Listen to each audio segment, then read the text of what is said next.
Spotlight. Tell me about your deep love towards Girish Shettan. നമ്മളിങ്ങനെ ഇപ്പം തേന്മാൻകൊമ്പത്തും ഇപ്പം ഇന്നാരാവട്ടെ അങ്ങനെ ദേവാസുരമാവട്ടെ ഇങ്ങനെ ആ സമയത്തൊക്കെ പാട്ടുകൾ കേൾക്കുമ്പോൾ നമുക്ക് ഈ പാട്ട് എന്താ പറയുക എഴുതുന്നതും കമ്പോസ് ചെയ്യുന്നതും പാടുന്നതും ഒക്കെ ലാലേട്ടാണ് അല്ല മോഹൻലാലാണ് അല്ലെങ്കിൽ ശോഭനയാണ്.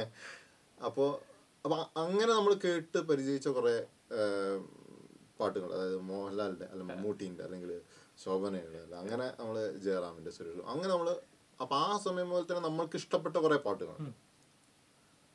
നമ്മൾ അന്ന് അന്വേഷിക്കാൻ പോയിട്ട് നമ്മൾ ഇത് ആര് ചെയ്തു അതിനെപ്പറ്റി ഒരു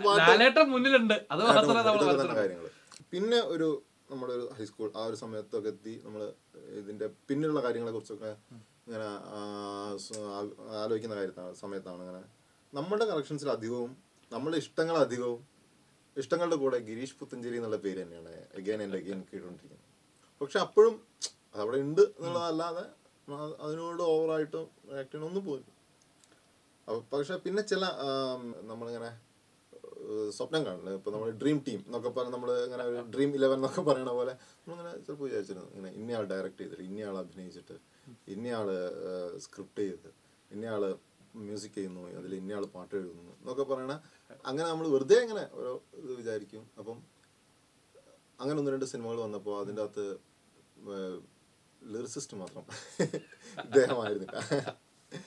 അപ്പോൾ അതെന്താ അങ്ങനെ മാറിപ്പോ അതും കൂടി ആയിരുന്നെങ്കിൽ അങ്ങ് സംഭവം പൊളിക്കാന്നൊക്കെ പറഞ്ഞ് നമ്മുടെ ഒരു പ്ലസ് ടു ആ ഒരു സമയം. പിന്നെ നമ്മൾ റെക്കഗ്നൈസ് നമ്മള് പിന്നെ ഗിരീഷന്റെ പ്രോഗ്രാംസ്, അദ്ദേഹത്തിന്റെ സംസാര ശൈലിയും ഒക്കെ നമ്മളെ അഗെയിൻ ഒക്കെ നമ്മളിങ്ങനെ കൂടി ആ ഒരു ഇഷ്ടം കൂടി. പക്ഷെ അതൊന്നും ആ സമയത്തും ഒരു ഭ്രാന്തമായിട്ടുള്ള ഒരു സംഗതിയായിട്ടില്ല, ഇങ്ങനെ കഴിയണു. അപ്പോൾ ഇടയ്ക്ക് വീടിന്റെ അപ്പം അദ്ദേഹം മറ്റൊരു കാര്യം കൂടിയുണ്ട്, നമ്മളിപ്പോൾ താമസിക്കുന്ന വീട് വെച്ചത് പുത്തഞ്ചേരിക്ക് തൊട്ടടുത്താണ്.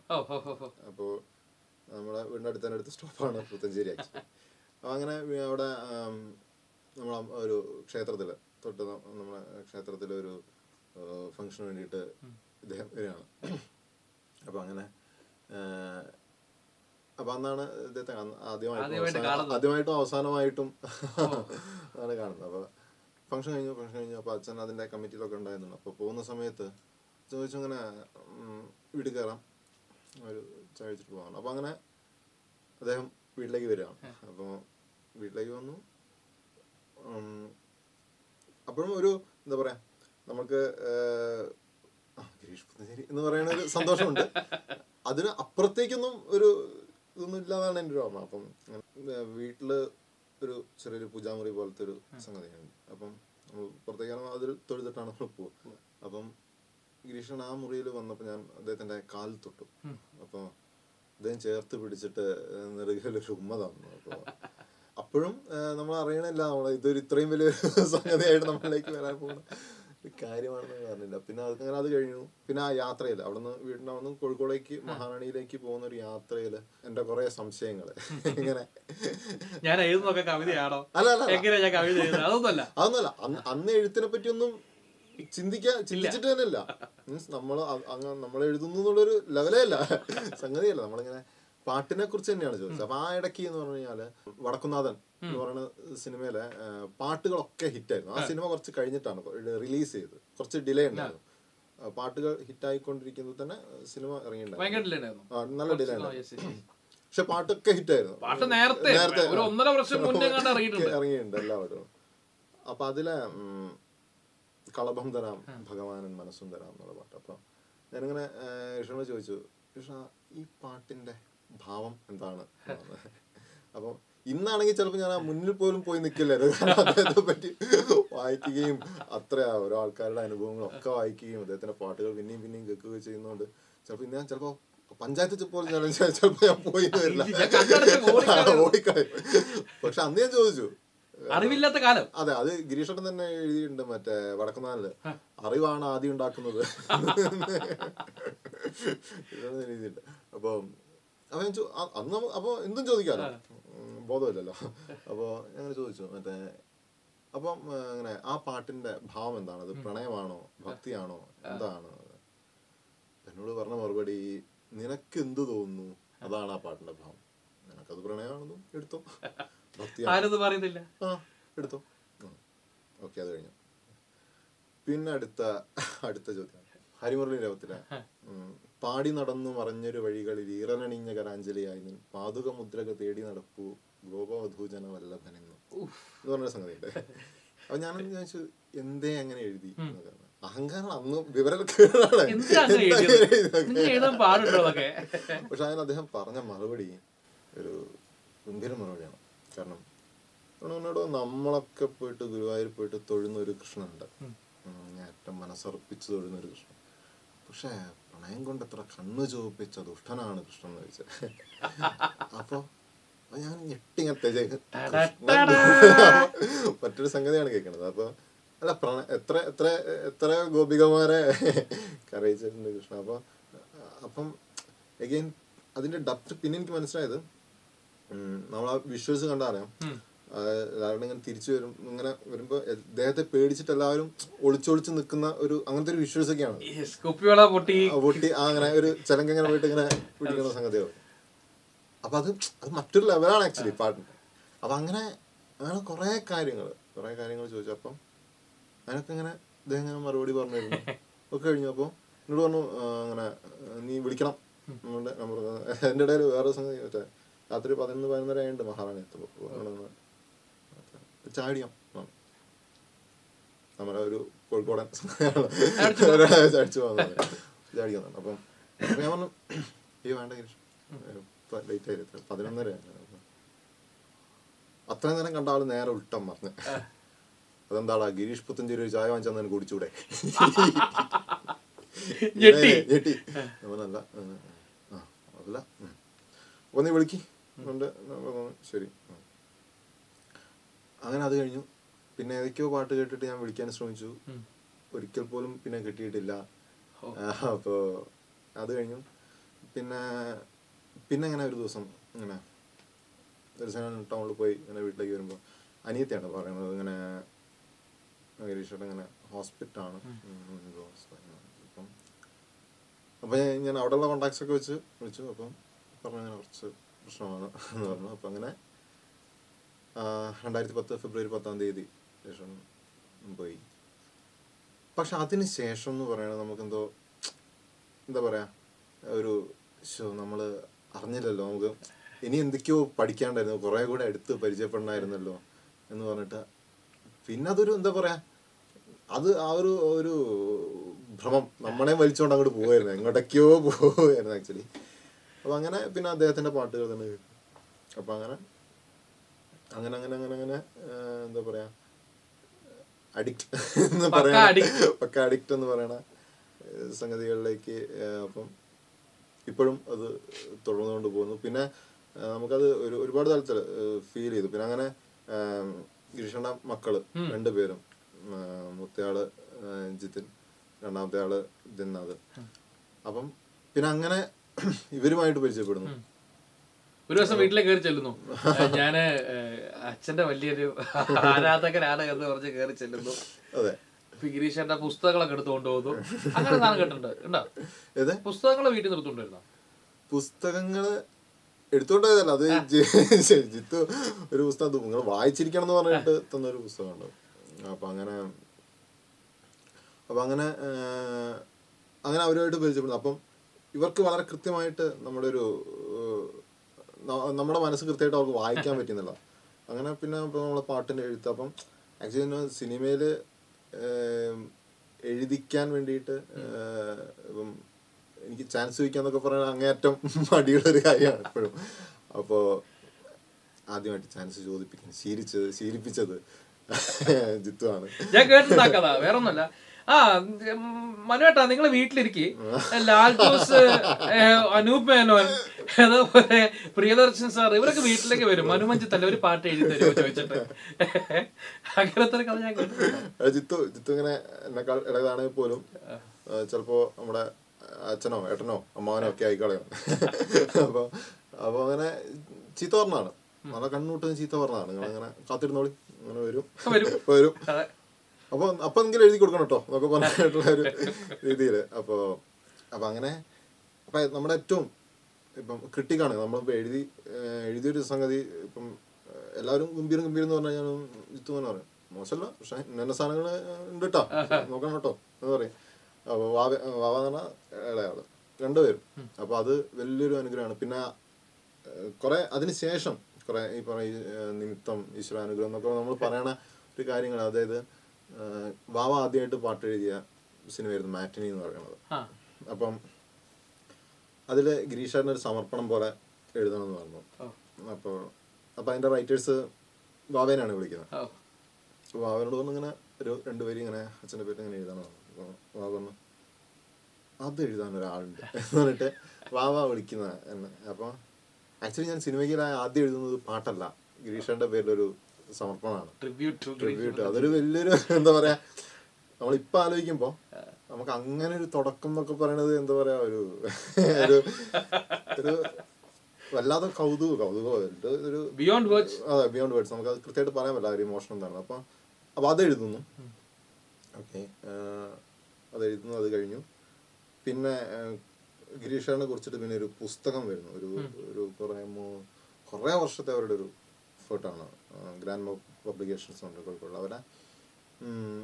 അപ്പം ആ പുസ്തകത്തിൽ ഇങ്ങനെ ഒരു 60-65 ആൾക്കാർ ഗിരീഷേട്ടനെ കുറിച്ച് അവരുടെ ഓർമ്മകൾ എഴുതിയിട്ടുണ്ട്. അപ്പം എഴുതിയെന്നൊക്കെ പറയണത് ഇളയരാജ സാർ, മറ്റേ Yesudas sir, ONV sir, Sreekumaran sir, MP Veerendrakumar, പിന്നെ TR സാഗർ, രഞ്ജിയേട്ടൻ, മോഹൻലാൽ, മമ്മൂട്ടി, അങ്ങനെ എന്താ പറയാ, അങ്ങനത്തെ വലിയ ലിസ്റ്റാണ് ഞാൻ തരുന്നത്. അപ്പം അതിൻ്റെ അകത്തേക്ക് ഒരു കോളം അത് എന്നൊക്കെ പറഞ്ഞു കഴിഞ്ഞാൽ, കാരണം ഞാൻ എടുത്തു നോക്കിയപ്പോൾ അതിൻ്റെ അകത്ത് ബാക്കിയുള്ള എല്ലാവരും ഗിരീഷണ്ണായിട്ട് ഒന്നിച്ച് വർക്ക് ചെയ്ത ആൾക്കാർ, അല്ലെങ്കിൽ ഗിരീഷണ്ണ എന്താ പറയാ ആ പ്രായം ഏതാണ്ട് അതേ ലെവലിൽ നിൽക്കുന്ന ആൾക്കാരൊക്കെ.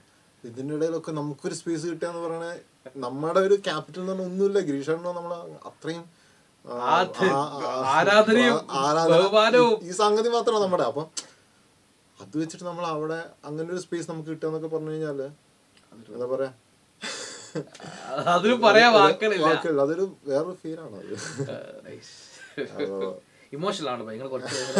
ഉള്ളിൽ നിന്ന് എല്ലാം കൂടി കമലാസം കയറി വരുന്നില്ല ചെറുതായിട്ട്. കരയല്ല, നിങ്ങൾ എന്നെ കൂടെ കരയിപ്പിക്കല്ല. അല്ല അപ്പൊ മറ്റേ അപ്പൊ ഇപ്പോഴും നമ്മളിപ്പോ ഒരു ഫിലിമിന്റെ ഒരു സക്സസ് പാർട്ടി അല്ലെങ്കിൽ ഒരു എന്തെങ്കിലും സിനിമ റിലേറ്റഡ് ആയിട്ട് സംഗതിയൊക്കെ ആയിട്ട് പോവുകയാണെങ്കിൽ പോലും നമുക്കിപ്പോൾ അത് ഫീൽ ചെയ്യേണ്ടത് ആ ഒരു ഇഷ്ടമാണ് നമ്മളിവിടെയൊക്കെ എത്തിക്കുന്നത്. അപ്പം അങ്ങനെ ഒരു ഗുരു സാന്നിധ്യം നമ്മളിങ്ങനെ അറിയുന്നുണ്ട് എല്ലാ സ്ഥലത്തും. അതൊരു വലിയൊരു കാര്യമാണ്. പുള്ളി റൈറ്റിംഗ് പാറ്റേണിൽ ഒരു ഭീകര ഐറ്റം. അതായത് ഒരു ഫുൾ പാട്ട് നിങ്ങൾ എടുത്തോ, ആ പാട്ടൊക്കെ ഹിറ്റായിരിക്കും, പല്ലവിയൊക്കെ ഹിറ്റാവാനുള്ള എല്ലാ സംഗതികളൊക്കെ അതിൻ്റെ അകത്തുണ്ടാവും. പക്ഷെ ഒരു സാധനം എക്സ്പെഷ്യലി അതിൻ്റെ ചരണത്തിൻ്റെ ലാസ്റ്റ് സംഗതികൾ അവിടെ മൂപ്പര ഐറ്റം. അതായത് ഏതൊരു കോയിച്ചാത്തം കേട്ടാലും ചങ്ക് പടഞ്ഞു പോകുന്ന സാധനം. ഇപ്പം ഈ സാധനം മറ്റേ ഈ ഇപ്പം യാത്രയായി സൂര്യാങ്കത്തിനകത്ത് ഒരു വരിയുണ്ട്. മിക്കവാറും കാര്യങ്ങൾ സംഭവിക്കുന്ന വെച്ചാൽ മറ്റേ ഈ ലൈൻ പൊട്ടുമ്പോഴേ പെൺകുട്ടിയുടെ കല്യാണത്തിന്റെ സമയത്തായിരിക്കുമല്ലോ മിക്കവാറും ചെക്കനെ പോയിട്ട് പണി ഉണ്ടാവില്ല. അപ്പൊ ഇവളെന്ന് പറഞ്ഞാൽ മുഴുവൻ അടിപൊളി ലോകത്തേക്കാണ് പിന്നെയും പോകുന്നത്. കിനാവുമായി പറന്നു പോവതെങ്ങ് നീ മാത്രം. അത് ഒരൊറ്റ സാധനം മതി. വിദ്യാജിയുടെ മ്യൂസിക്കും ചിത്രജിയുടെ ഇതും കൂടി ആവുമ്പോൾ കിനാവുമായി പറന്നു പോവതെങ്ങ് നീ മാത്രം. അതേപോലെ മറ്റേ സംഗതി എല്ലാ പാട്ടുണ്ടാവും. മറ്റേ എന്തിനെന്നറിയില്ല ഞാൻ എൻ്റെ മുത്തനെ എത്രയോ സ്നേഹിച്ചിരുന്നിരുന്നു. പിന്നെ വെണ്ണില കൊമ്പിലെ രാപ്പാടി. അതിൽ മറ്റേ ഇപ്പം നമുക്കൊക്കെ പെങ്ങന്മാരുണ്ടെങ്കിൽ നമ്മളിപ്പോൾ എല്ലാ സ്ഥലത്തും ഇപ്പോൾ അനിയത്തിനെ പോയിട്ട് വെണ്ണില കൊമ്പിലെ രാപ്പാടി ഒന്നും പറയില്ല, എല്ലാവരും പറയുന്നില്ലല്ലോ, ഓരോ ആൾക്കാർ ഓരോ തരത്തിലല്ലേ. പക്ഷെ ഈ വിരഹം ക്ഷണികമല്ലേ എന്നൊന്നും നീ എന്നെ അരികിലില്ലേ, അതാ മൊമെന്റ് എല്ലാവരും പറയുന്ന സംഗതിയാണ്. ഇപ്പൊ പിന്നെയും ഇപ്പം ഒരു കല്യാണം ആലോചിക്കുന്ന സമയത്തെ ഇപ്പം ഓരോ ആൺകുട്ടിക്കും മറ്റേ എന്താ പറയാ ഭാവനകളും സങ്കല്പങ്ങളും അതിഭീകരായിരിക്കുമല്ലോ, ഓരോ വൻകരകളായിരിക്കും അപ്പൊ ഇതിലൊന്നും കോമൺ ആയിട്ട് ഒരു സാധനം ഉണ്ടാവില്ല. അപ്പം പിന്നെയും ആരോഗ്യനാവിൻ്റെ പടികടന്നെത്തുന്ന പിന്നെ നറുമല തിങ്കളിൽ നെറുകയിൽ വരില്ലേ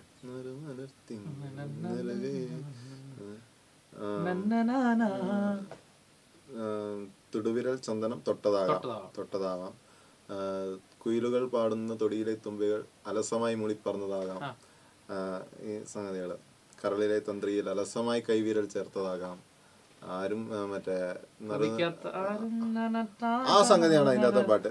അത് എല്ലാവരും ആഗ്രഹിക്കുന്ന ഒരു സംഗതി. ഏത് ആരും കൊതിക്കുന്ന ഒരാൾ വന്നു ചേരുമെന്ന് ആരോ സ്വകാര്യം പറഞ്ഞതാവാം. അത് ആര് കണ്ടാലും ഓൻ കൊടിച്ച എന്നൊരു സംഗതി. അതാണ് ഗിരീഷേട്ടൻ പറയുന്നത്. അതാണ് ഗിരീഷേട്ടൻ്റെ പാട്ടുകൾക്ക് ഏറ്റവും പെട്ടെന്നൊരു റീച്ച് എന്ന് പറയുന്ന ഒരു വിഷ്വൽ സംഗതിയുണ്ട്. അതായത് കാലച്ചയില്ലാതെ വന്നു നീ മെല്ലയൻ കവിളോടുരുമ്മി എന്ന് പറയുന്ന കവിളോടുരുമ്മി ഡാഷ് നമ്മൾ ആ വിഷ്വൽ ആലോചിക്കാം. ഒരു ചങ്ങ ഇങ്ങനെ ഇരിക്കുന്നു, ഒരു പെൺകുട്ടി ഇങ്ങനെ വരുന്നു, കാലച്ചയില്ലാതെ ഇവൻ കേൾക്കാതെ വന്നിട്ട് ഇങ്ങനെ കണ്ണുപൊത്തി ഇങ്ങനെ നിൽക്കുന്നു, ഒരക്ഷരം പോലും മിണ്ടുന്നില്ല. ആ സമയത്ത് അവിടെ ഉണ്ടാവുന്നതെന്ന് പറയുന്നത് ഇവളുടെ കിതപ്പ് മാത്രമായിരിക്കും. അത്ര നേരം ബ്രീത്ത് ഇങ്ങനെ പിടിച്ചിരിക്കുന്നത്. കവിളോടൊരുമ്മി കിതച്ചിരുന്നു,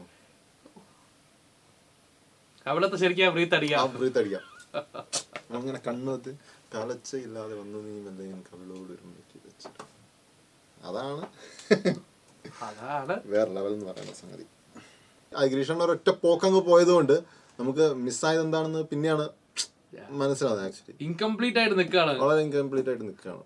അതുതന്നെയാണ് വീണ്ടും അതുകൊണ്ട് തന്നെയാണ് പിന്നെ അദ്ദേഹത്തെ പറ്റി എന്ത് കിട്ടിയാലും അത് വായിക്കുക. അതിനെപ്പറ്റി അഗൈൻ ഗിരീഷേട്ടൻ്റെ ഒരു പാട്ട്, ഒരു പുതിയ പാട്ട്, ഇപ്പം പുതിയ പാട്ട് നമ്മൾ കേൾക്കുകയാണ്. ഗിരീഷേട്ടൻ പണ്ട് എഴുതിയ ഏതെങ്കിലും പാട്ട് നമ്മൾ ഇത് ഇന്ന എഴുതിയാണെന്ന് പറയാം. അപ്പം മാത്രമല്ല അപ്പൊ ഗിരീഷേട്ടൻ്റെ പാട്ടുകളിലൂടെ നമ്മൾ എന്താ വെച്ചാൽ അതൊരു തുടക്കമാണ്. അപ്പം ഗിരീഷേട്ടൻ അത്രയും ഭംഗിയായിട്ട് ആ സൗണ്ടിങ് കൊണ്ട് എഴുതുന്നു, സൗണ്ടിങ് വെച്ച് എഴുതുന്നു. അപ്പം അങ്ങനെയാണ് നമ്മൾ വരികൾ ശ്രദ്ധിച്ചു തുടങ്ങുന്നത്. പിന്നെ നമ്മളുടെ ഒരു എന്താ പറയാ പഠിക്കാനുള്ള ഏരിയ, നമ്മുടെ ഒരു സിലബസ് അങ്ങ് കൂടി. ആക്ച്വലി നമ്മൾ ഗിരീഷേട്ടനിലൂടെ നമ്മൾ എൻ്റർ ചെയ്യുന്നു. അപ്പോൾ പാട്ട് ശ്രദ്ധിക്കുന്നു, വരി ശ്രദ്ധിക്കുന്നു. പിന്നെ അടുത്ത അത് നമ്മളുടെ ശീലമാവുന്നു. ഏത് വരികൾ ശ്രദ്ധിക്കുക എന്നുള്ളത് നമ്മളുടെ ശീലമാവുന്നു. ഉടനെ നമ്മൾ അടുത്ത മറ്റൊരാളുടെ പാട്ട്, അപ്പോൾ അയാളുടെ പാട്ടുകൾക്ക് എന്താണ് സ്പെഷ്യലൈസേഷൻ, നമ്മൾ ഗിരീഷേട്ടൻ്റെ പാട്ടുകളിൽ നിന്ന് മാറി അദ്ദേഹത്തിൻ്റെ പാട്ടുകൾക്ക് എന്താണ് പ്രത്യേകത. ഉടനെ നമ്മൾ അപ്പം മറ്റൊരു പാട്ട് കേൾക്കുന്നു. അപ്പം അങ്ങനെയാണ് ശരിക്കും പാട്ടിനോട് അത്രയും, പാട്ട് എഴുത്തിനോട് ആക്ച്വലി അങ്ങനെ ഒരു ക്രേസ് ഉണ്ടാവുന്നുണ്ട്. ഇപ്പോൾ നമ്മൾ എന്താ പറയുക ഓരോ ആൾക്കാരുടെ സ്റ്റൈൽ, ഇപ്പോൾ നമുക്ക് മലയാളത്തിൽ അത്രയും ഗംഭീരമായിട്ടൊരു പാരമ്പര്യമുണ്ട് പാട്ട് എഴുത്തിനെ സംബന്ധിച്ചിടത്തോളം. അപ്പം ആക്ച്വലി അങ്ങനെയാണത് ഡെവലപ്പായി വരുന്നത്. നിങ്ങൾ ഏതൊരു പാട്ട് എടുത്തു നോക്കൂ, പഴയ നാടൻ പാട്ടുകൾ ഒഴികെ ഒരു വരിക്ക് മറ്റൊരു വരിയുമായിട്ട് ബന്ധമില്ലാത്ത, ആ പാട്ടിന് ആ സിനിമയുമായിട്ട് ബന്ധമില്ലാത്ത, ആ സിറ്റുവേഷനുമായിട്ട് ബന്ധമില്ലാത്ത, അതിലെ കഥാപാത്രങ്ങളുമായിട്ട് ബന്ധമില്ലാത്ത വളരെ അപൂർവം പാട്ടുകളെ സിനിമയിൽ ഇറങ്ങിയിട്ടുണ്ടാവുള്ളൂ. അങ്ങനെയുള്ള എൻ്റെ ഏറ്റവും നല്ല ഉദാഹരണമാണ് ആ പാട്ട്. ഗംഭീര ഹിറ്റുമാണ് ഇവിടെ. അങ്ങനെ പാട്ട് തോന്നിയിട്ടുണ്ട് ഇത്രയും കാലമായിട്ട്. സിറ്റുവേഷൻ ആയിട്ടൊന്നും ഒരു ബന്ധമില്ല, ഫീമെയിലാണ് പാടുന്ന. അറിയില്ല. അമ്മൂമ്മക്കിളി വായാടി അല്ലിപ്പൂമ്പുഴ താൻ തോന്നി അമ്മാനം കടവത്തെ അണ്ണാർക്കണ്ണൻ അഹങ്കാരി. ഒരു പെൺകുട്ടി പഠിത്തം കഴിഞ്ഞ് നാട്ടിലേക്ക് വരികയാണ്. ഒരു വരിക്ക് മറ്റൊരു വരിയായിട്ട് ബന്ധമില്ല. അല്ലിപ്പൂമ്പുഴ താൻ തോന്നി അമ്മാനം കടവത്തെ അണ്ണാർക്കണ്ണൻ അഹങ്കാരി. കാണാക്കുയിലെ നിന്നെ പോലെ കന്നി നിലാവോ ഇന്നാരി അതിൽ ഇഷ്ടം കൂടാൻ ചിങ്കാരി. ഇത് കഴിഞ്ഞ ദിവസം പോസ്റ്റ് ചെയ്തിരുന്നല്ല. അതെ, അതാ പറയുന്നത് തായ്പാട്ട് എന്നൊക്കെ പറയണതിന്റെ. പക്ഷെ സൗണ്ടിങ് കൊണ്ട് തരിച്ചിരുന്നു. രാക്കൂട്ടിലെ കുളക്കോഴിയോ കാവോരത്തെ കളിത്തോഴിയായി കിങ്ങിണി കെട്ടിപ്പാഞ്ഞോടും മഞ്ഞണി മെല്ല പൂങ്കാറ്റ്. എന്ത് രസ സൗണ്ടിങ്, ബ്രില്യന്റ് സൗണ്ടിങ് ആണ്. ഗിരീഷേട്ടന്റെ പാട്ടുകള് ഓക്കെ, അത് നിങ്ങൾ എന്ത് ചോദിച്ചാൽ അത് പറയും. ഗിരീഷേട്ടന്റെ പാട്ടല്ലാത്ത ഇഷ്ടമുള്ള കുറച്ച് പാട്ടുകളൊക്കെ പറഞ്ഞു. എന്താ പറയാ, ഒരു പാട്ട് പിക്കാൻ പറഞ്ഞ ഇത്രയും ബുദ്ധിമുട്ടുള്ള ഒരു ജോലി.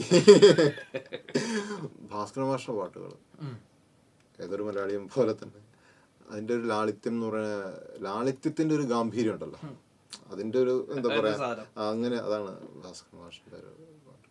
എസ്പെഷ്യലി എനിക്ക് കൺമണി നീയൻ കരം പിടിച്ചാൽ എന്നുള്ള പാട്ട്, അല്ലെങ്കിൽ പാതിരാവായില്ല പൗർണമി കന്നിക്ക് 17-18 പ്രായം എന്നൊക്കെ പറയാം. ഇത്രയും ലളിതമായിട്ടത് അതിലൊരു ബാബുക്കയുടെ മ്യൂസിക് കൂടി ഉണ്ടെങ്കിൽ നമ്മൾ നമ്മുടെ ഒരു പൂർണ്ണ അവസ്ഥയിലെത്തി. അതെ. അപ്പോൾ പഴയ പാട്ടുകൾ എസ്പെഷ്യലി ആ ഒരു ടൈമിലെ മെലഡീസ് ഒരുപാട് ഇഷ്ടം. പിന്നെ നമ്മുടെ 90s ആ ഒരു ജോൺസൺ മാസ്റ്റർ, രവീന്ദ്ര മാസ്റ്റർ, ആ ഒരു കാലഘട്ടം ഉണ്ടായിരുന്നത്. അതിൽ ഏത് പാട്ടെടുത്താലും അതിനൊരു ക്ലാസ് സംഗതികളുണ്ട്. Spotlight.